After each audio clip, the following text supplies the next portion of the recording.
Welcome to New Horizons. I'm Suzanne Barnett, your host.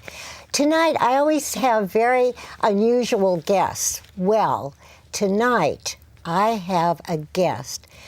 Because of a twist of mistakes in his life, he turned them into the most successful life.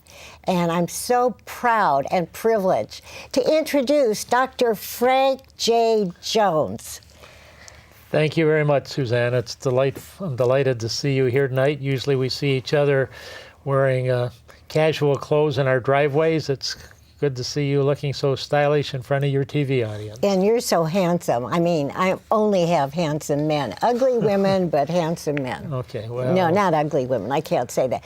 But let's start out with the fact that you have had such an illustrious career, especially now. And the fact is that you are retired, but you've got these two fabulous jobs. So tell us how it all began, please, Frank. Oh, it began, given the color of my hair, several years ago. I grew up in a small town. Nobody had gone to college. I only knew one person that went to college. It was the big brother of my best friend. He studied chemical engineering in college. I thought that's what everybody studied in college, chemical engineering. So I applied to one college, Notre Dame, and in chemical engineering. The first semester I took chemical engineering, got the highest grade in the class, but I hated it. So the professor was trying to talk me into being a pure chemist, and I told him I wasn't even going to be a chemical engineer. I hated chemistry. So over the next 4 years, I tried every kind of engineering there was. I thought that's all there was in college because of my narrow background. I tried mechanical engineering and electrical engineering and civil engineering, and they had something in common. I hated them all. And I ended up getting my undergraduate degree in physics and math because I did like that, but I concluded that it must be nuclear engineering I really liked, very dog-headed, that because they didn't have that at Notre Dame, so that must be what I like. So I applied to Cornell to get a master's in nuclear engineering and did get a master's in nuclear engineering and hated that too. Now I finally figured out, well, it was school that I didn't like. I would like a job, so I got a great job in nuclear engineering, Well, I hated that. So I was at crossroads. I didn't know what to do. So my job was in Pittsburgh, and I saw an ad in the paper that the University of Pittsburgh had an MBA program where you can get an MBA in 1 year. Well, I didn't really know what an MBA was, but all I knew it was not engineering. So I applied, and they gave me a fellowship, and I was getting an MBA. I did take their first semester one course that I finally liked. It was economics 1. One course I took that semester, which I didn't like, was an accounting course. I sat in the back row and worked crossword puzzles and ended up getting the highest grade out of 120 students, which caused the professor of accounting to kind of search me out and actually be my mentor. He said, "What would you like to do?" I said, "Well, I like this economics course." He said, "Well, apply to Stanford to get a PhD in economics." I said, "You got to be kidding. I've had one course and you're telling me I should apply to Stanford." He said, "I went to Stanford, I'll help you get in." Well, he did. So next thing I know, I'm sitting in the back row, as always, at Stanford between people that have masters in econ, and I've got one course in econ. So it looked pretty grim for me. But I ended up studying, and I did like econ. I got my PhD in economics from Stanford.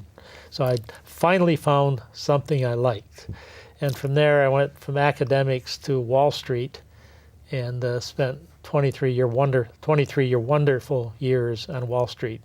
So you finally found your niche. I finally found something not only I didn't hate that I really loved. Yes. So Wall Street was your thing. That's so impressive. Then what happened? Well, after 23 years on Wall Street, and I changed jobs a few times, as everybody on Wall Street does, it came time to retire. I could have stayed longer, but I had hired somebody to be my successor, and I wanted to give him a chance.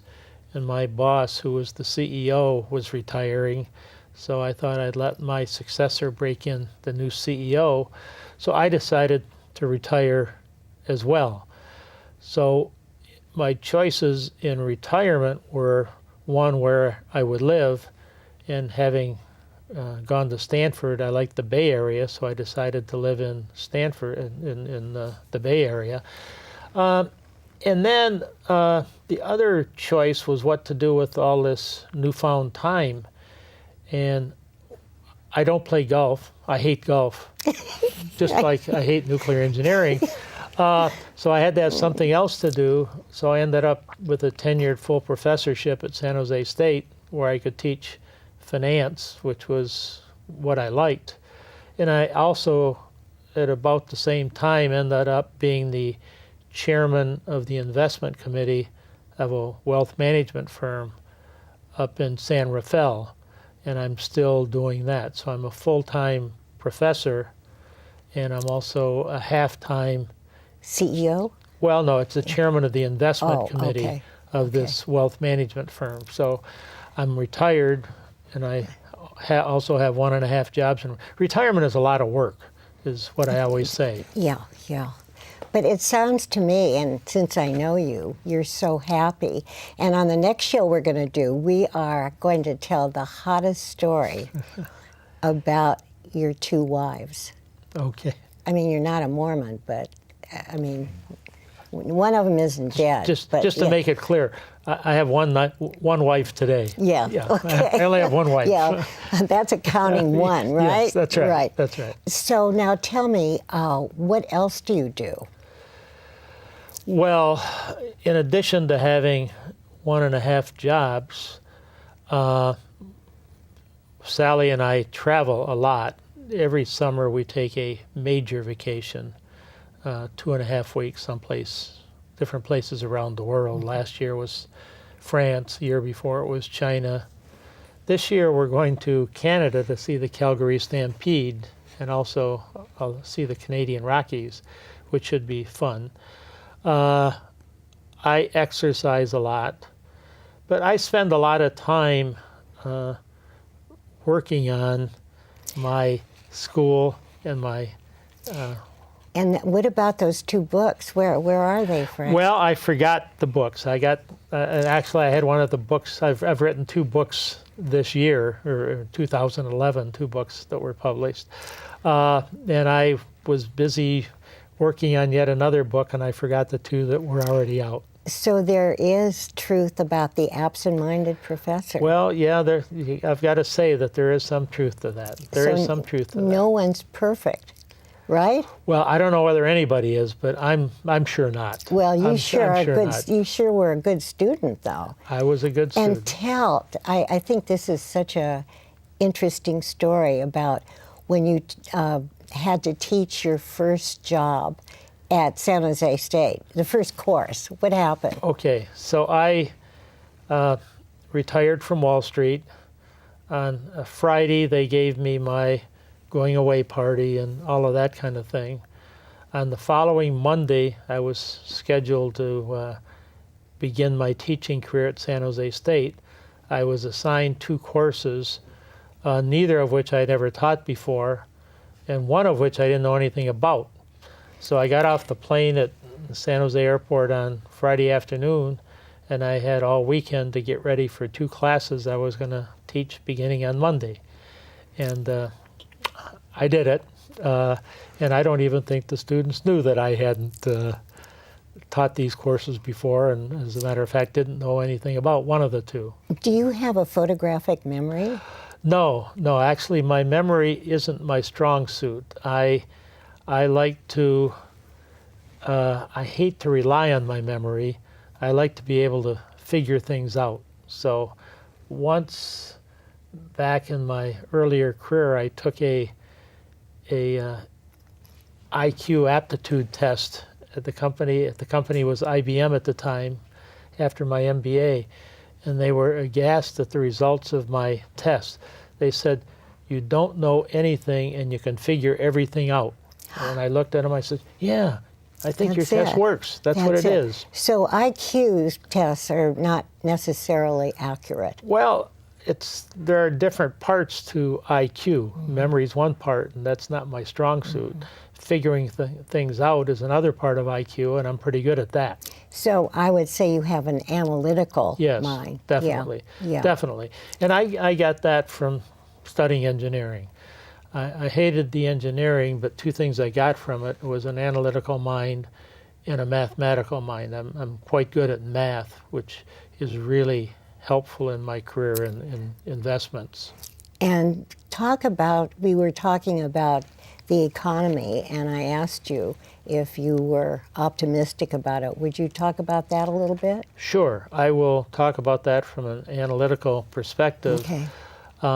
Back when I was getting my PhD in economics, I quickly figured out that I did not want to be an economic forecaster as a career, because the economic forecasters are always wrong. Nobody can forecast the future. And I wanted to make some money, and I wanted to be worth the money I was paid. And I thought as a forecaster, I wouldn't make much money, and I wouldn't be worth what I was paid, so I decided to forget about that. But I can analyze that, and we were talking about that a minute ago. I think one thing that's happened in the country in the last 10 years is that the middle class has gotten much smaller, and there's been a big fracture between the upper class and the lower class. Now, there are a lot of reasons we could talk about, and we'd bore your audience to tears if we talked about all of them. But one thing that I think has happened that's taken away the middle class is the increase in the use of technology. A lot of the middle class jobs have been replaced by technology. They don't have a job anymore. The machines have the jobs. The second is a lot of the jobs that people used to do have been exported to other countries, China, India, a lot of other countries, because the workers are less expensive. So I think two big reasons for the reduction in the size of the middle class are technology and outsourcing the jobs to other countries. Neither of those are easy to cure. So I'd like to say in 20 words or less what you do about those two, but those are tough ones. We're going to have to think really hard as to what we do about that. Do you have any idea, personally speaking? Well, it's going to take a while for the people that are caught up in that to go through the educational system and come out with educations. And the educations might be college educations, they might be trade schools, so that in the future they will again get jobs that are useful. But for the people that are caught up on that, it's going to be very, very difficult. Job retraining is necessary, and that's very problematical. Yeah. I think one of the most interesting things that we talked about was, what do you teach your students? Okay, in general, my two classes are investments. So every semester I teach an investment class. It's the advanced undergraduate investment class, and I really love teaching that course.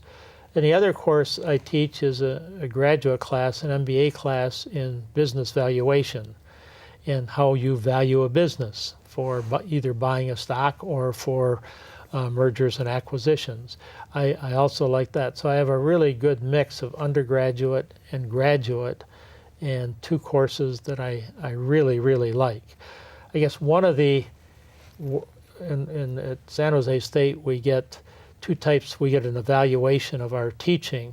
part of it is quantitative. They tell you on a scale of 0 to 5, how attentive you are, how your tests are overall. And in addition to that, they write out some words, some comments on what you could do better, what you could do, what is good about your course. And the word that I get used about me frequently, which I love, is passionate. The students say, I'm passionate about what I do. I love that word. So that's something that makes me feel real good. So I teach those 2 courses, but one of the things I do in both my courses is what I call career counseling. I tell them what they have to do to succeed. And based on my own career, I have 4 rules of success. I haven't read these anyplace. These are my own personal rules for success. The 4 are: 1 is to aim high. When you're young, you get an entry-level job, but you should always be thinking of aiming high. Look at how high you could go. Because, as I say, if you aim low, you'll probably achieve it. You will be low the rest of your life. So if you aim high and keep that in your mind, even through your entry-level jobs, you have a chance at success. The second thought is to think broadly. Your first job might be fairly narrow, but there are a lot of other jobs out there. So even from your first job, you should be looking at job candidates as a whole host of jobs. So meet people and find out what they do and say, I'd like to do that, I wouldn't like to do that, and build up a list of things you would like to do and direct yourself toward those things. So aim high, think broadly. Number 3 is meet as many people as you can. What's the worst thing that can happen from meeting somebody? Well, you waste an hour talking to them. What's the best thing that can happen? Well, you'll learn something about them, or 2 years from now, that person will tell somebody else they should hire you for a better job. So it's amazing that in my job, in my career, every job I've gotten has been due to somebody I met, sometimes a year ago, sometimes 10 years ago. The job I had for 13 years, I got because somebody I hadn't seen for 10 years mentioned me to somebody I had never met and recommended that they hire me. They did, and I stayed there 13 years, and it was a great job. So meet as many people as you can, network. And the 4th one is an obvious one. I say, work your ass off. No matter whether you like your current job or don't like it, work hard and do a good job, because the next job will depend on how well you did this job. Exactly. So always work very hard at what you're doing. So aim high, think broadly, meet as many people as you can, and work your ass off are my 4 rules for success. Have you had any repercussions of that? I mean, any of your students have really followed that formula and come back to you and told you? Oh yeah. Oh really? Oh yeah. I've had some really good students that have really good jobs right now. So I'm very, and I stay in touch with a lot of my students. So yeah, they keep in touch with me and tell me that what I've taught them, both the pure academics plus the general career guidance, has helped them succeed. In teaching finance and accounting? I just teach finance. Just finance. Finance, yeah. I just can't imagine what that would be about. I mean, to take a whole class in finance. Is there a lot of math? Well, there are several different parts of finance. Mm-hmm. What I teach is just one part of finance, that's investments. And I teach the second course in investments. There's an introductory course in investments, and I teach the more advanced course. And if I had 3 or 4 more semesters, I could fill them up with only investments. So Really? there's a lot to teach. There's a lot to investments. I wish I had not just one course, but 2 or 3 or 4 more. I could easily do that. So yeah, there's a lot to learn about investments. Indeed. But with the well, let's just take the stock market, for example. Mm-hmm. But it's all based on emotion. I mean, wrong? Wrong. Oh, okay. That's the single worst way. No, I know it, There are 2 ways to invest: the right way and the wrong way. Yeah. The right way is with your mind, and the second way, the wrong way, is emotions. People that invest with emotions lose money. People that invest with their head have a chance of making money. There's a whole new science. It started about 15 years ago called behavioral finance. Behavioral finance, and it came out of psychology.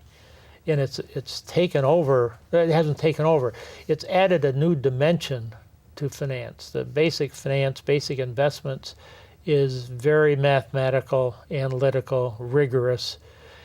And the problem with it, it assumes that we, the investors, are computers, automatons, that we behave that way.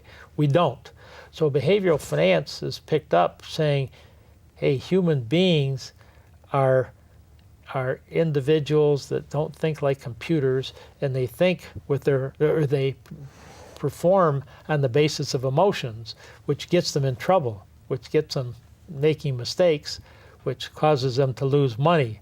So the integration of behavioral finance, the new part based on emotions, and the traditional mathematical finance is that we've had for many years now, trying to put those together so there's a role for your emotions and a role for your brain together is one of the challenges that we deal with. Fascinating. Wouldn't you say that a single investor makes a mistake? I mean, how can one person know how to invest? Well, I think I know how to invest, and that's... Yeah, but you're the exception. Frank, you've had so much background, so much education in teaching it. Are you successful? In investing? Yes, Yeah. I think so. Yeah. That's saying successful is not in investments is not saying you make money all the time, because the most important word in investments is risk. Risk means you don't know what's going to happen tomorrow. Exactly. So that's the nature of the beast, risk. So Yeah. nobody, to be a successful investor, it's not that you can eliminate risk. You can't. But that just means, and it doesn't mean that you're going to be right every time. It means you're going to be right more often than you want, and then you're wrong. So nobody can be right all the time. So, but a good investor can be right most of the time, or at least more than half of the time. And a bad investor can be wrong most of the time. Mm-hmm. And the evidence shows that people that invest with their emotions are wrong almost always. Well, like an addicted gambler. Yes? Yeah. I mean, I'm not trying, well, I am comparing it in terms of people that are sick about trying to make money. Yeah. Just one example, in this part of finance, the new part of finance called behavioral finance, shows that our brain, one element of it, shows that our brain was developed at a time when the cavemen, we were all cavemen, our ancestors were cavemen, and our brain functioned in a way that was perfectly appropriate for cavemen. For example, they saw a dinosaur, and when they're out of their cave, and they run like hell to get in their cave to protect themselves from a dinosaur. Now, that was perfect behavior for a caveman in the dinosaur age. Mm-hmm. Our brains still work like that. The analog to that is you see a stock market crash and you sell all your stocks. That's the same thing as running away from the dinosaur. Selling all your stocks when the stock market goes down is the wrong thing to do. I could give you a lot of people that the last stock market bottom was March 9th, 2009. It was really down. A lot of people sold out all their stocks in March of 2009. Since then, the stock market has gone up 100%, and they haven't made anything. So they lost on the way down, and they were out of the market on the way up. They lost all that money that they could have made because they behaved like a caveman and they ran away from the stock market. So one of the things I do and we do at the firm I'm affiliated with is we counsel our clients that just because the market has gone down, don't sell right now. It would be a foolish thing to do, and you're going to miss the 100% increase, which a lot of people did. I know a lot of people that have missed the 100% rise. So it's a combination. You got to combine your brain and your emotions, and very often your brain has to overrule your emotions, particularly with respect to fear, as I just said. So it's tricky, but there is a difference between a good investor and a bad investor. The good investor isn't going to be right every time because there is risk, and you never know for sure. Right, right. This was a good way to end the show. You know, we're through. Okay. We're done. Okay. Well, it's been delightful to talk to you. Frank, I knew I was going to have a good time, and indeed I have. Oh, I'm so glad. You're so well informed, and it's just very inspiring to listen to you. And I want to thank our crew. We have, this is all volunteer. God, I wish we could get paid, but anyway, this is such a treat that we can have this, this facility. And then I want to thank our audience for watching. We have thousands of people, and you are wonderful to watch us, and I can't wait to see you next time. Bye-bye.